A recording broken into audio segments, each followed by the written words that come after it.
Major hurricanes, drought,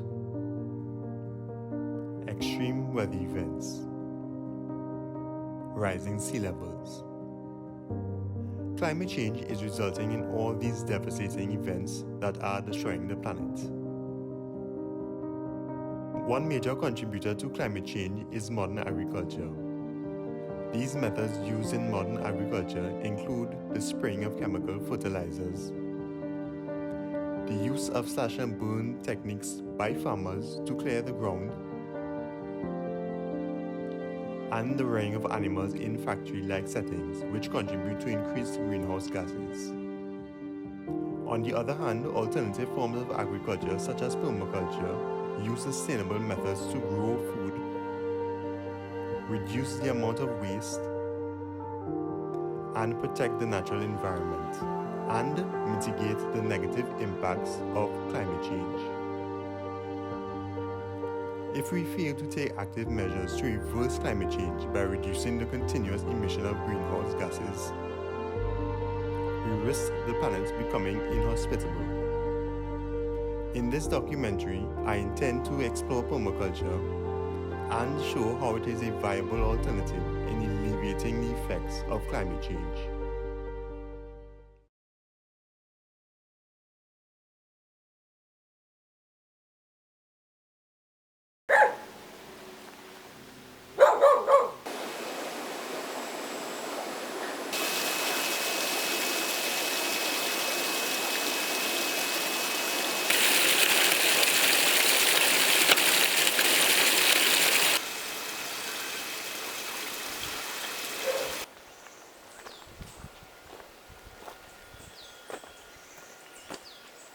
Hi, my name's Earl Rahman Narona, and I'm the director here at Wasamaki Ecosystems.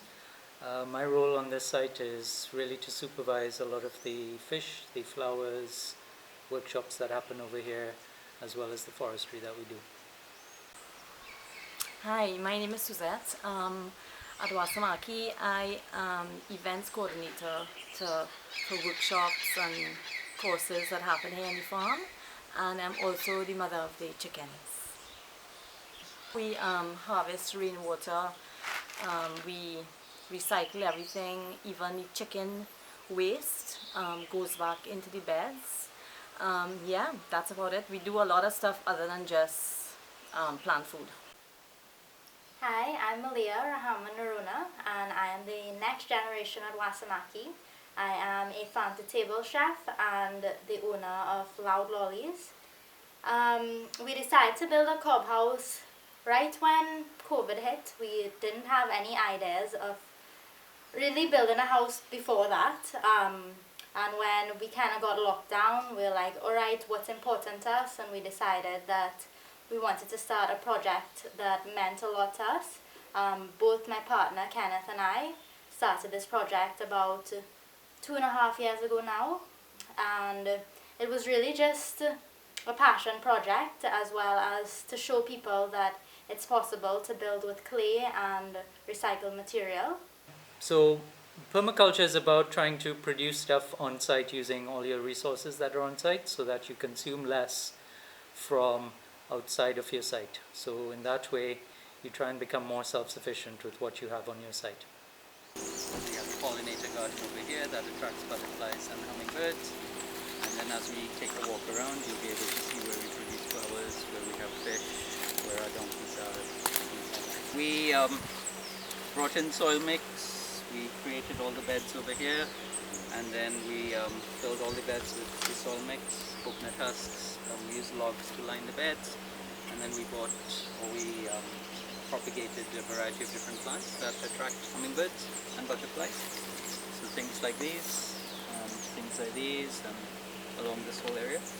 And then we planted them in here, and we did that during the rainy season, and now as the dry season's coming in, you're getting more and more flowers and more butterflies. Well, with permaculture, it's just not one thing that you learn. It's a very holistic approach of how you manage your space, not just a farm. It could be your kitchen garden or your balcony, and everybody gets something different at that point in time of their life. So the design of the house originally started as an idea of being a round house because that is resistant against natural disasters such as like hurricanes and high winds. Winds just pass around a round house. But of course that was a bit more complicated to build than we first thought, so we decided to go with the design of a hexagon. So the footprint of the house is 18 feet in diameter, and the roof is a reciprocal roof, so it's all the beams are bouncing on each other, meaning it doesn't have any middle beam like usually a roof with a peak would have. So that way we get to cut down space of having a big log right in the middle of our house. We also used all the wood harvested from Wasamaki, so trees my dad would have planted. I'm now harvesting 23 years later, and I'm building a house out of it. We're also using a lot of glass bottles that people have just donated to us over the years, and we're using it as a really cool way to add light and color into the house, as well as even the windows are old sliding doors that we reframed and have these cool big windows, and the bathroom windows and the clay blocks are from somebody's old kitchen that they renovated, and we just use them in a totally new way. As well as when we are done with the house, or the house no longer needs to be here, say 100 years later, everything can be stripped down, all the wood would be good once it's continued to be covered, and all the clay can melt back and literally build a new house. So permaculture is a holistic design system which is different from modern agriculture, which just looks at a field. So when we look at the overall view of a site, we look at how whatever we're doing on site, any kind of agriculture that we're doing on site, how it impacts the rivers, how it impacts the soil, how it impacts the biodiversity.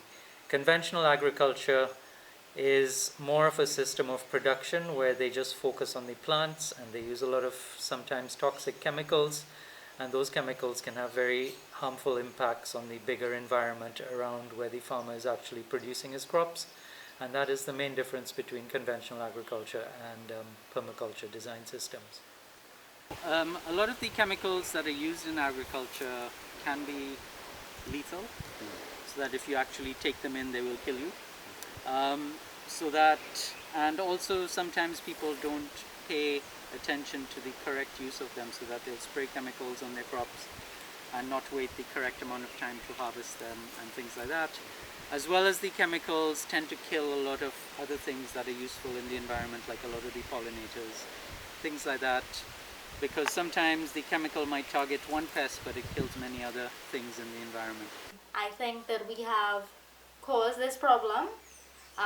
We could do things to reverse it a bit, and also I think we should really be focusing on fixing our soil so that we can grow healthy food again and not rely on chemicals and those kind of things. Also, we should just think about all aspects of life, not only agriculture, but how we build and how we commute in our cars. And there's many things that lead to climate change, but if you just start somewhere small that you're passionate about, you can be the change that you wish to see. I believe permaculture is one of those tools that are very good for mitigating climate change. It's a good tool to use to start growing your own food, so that you're aware of what chemicals are in your food because you've grown them yourself. It's a good way of interacting with nature and understanding nature, because nature works for us, and if we understand it, then we can get good work from it, but if we don't understand it, then we tend to destroy it. So I think permaculture is a good way of introducing yourself to growing your own food, taking care of your environment. I believe permaculture can be useful for most people in Trinidad and Tobago. We've been practicing it here for 25 years. We've been teaching it for almost 15. So slowly people are becoming more and more aware of it. And as the climate has been changing and farmers are realizing that crops are not performing how they used to because of climate change, that more and more of them are looking for more sustainable ways to farm, and permaculture is one of those ways to to do it, so that we always offer ourselves as available for people to come and learn more about what we do.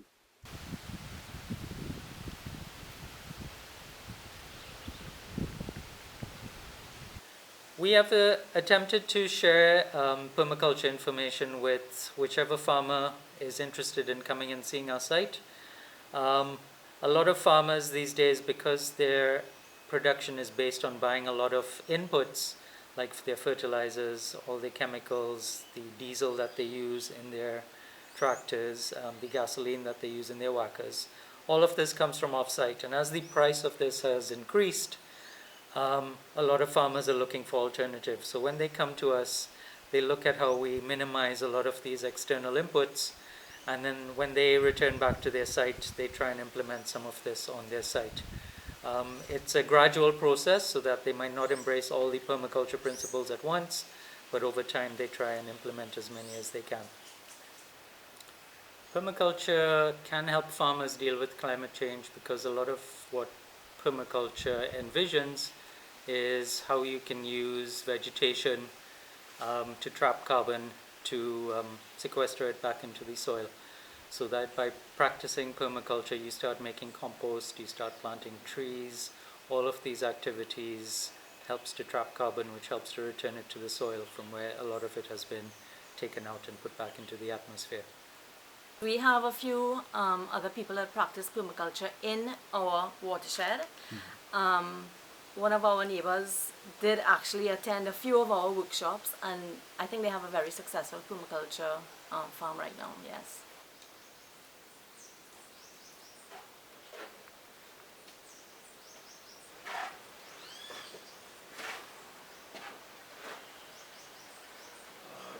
It is just a sustainable way of building, because you're not releasing many chemicals into the air. It doesn't have, you're also not bringing your materials from far.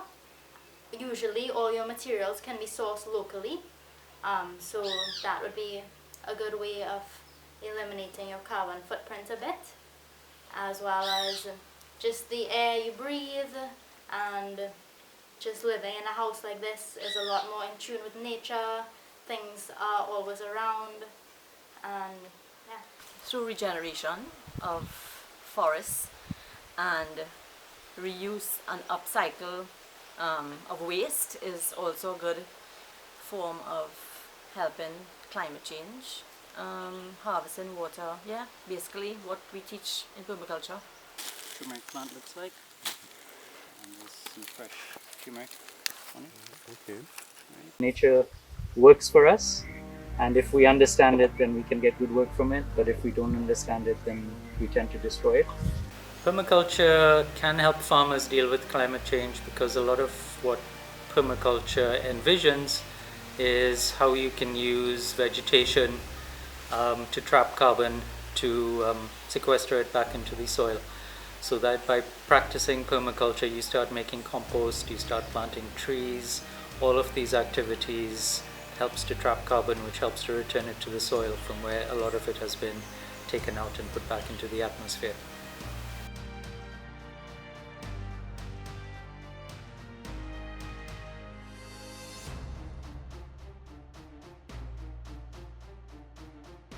So if people don't embrace a sustainable and regenerative lifestyle, then eventually the soil will get so poor that it will stop producing food. We will have the place drying out, that we might not have drinkable water around, or we might be polluting the water that we can't drink it anymore, or we might not be getting rain.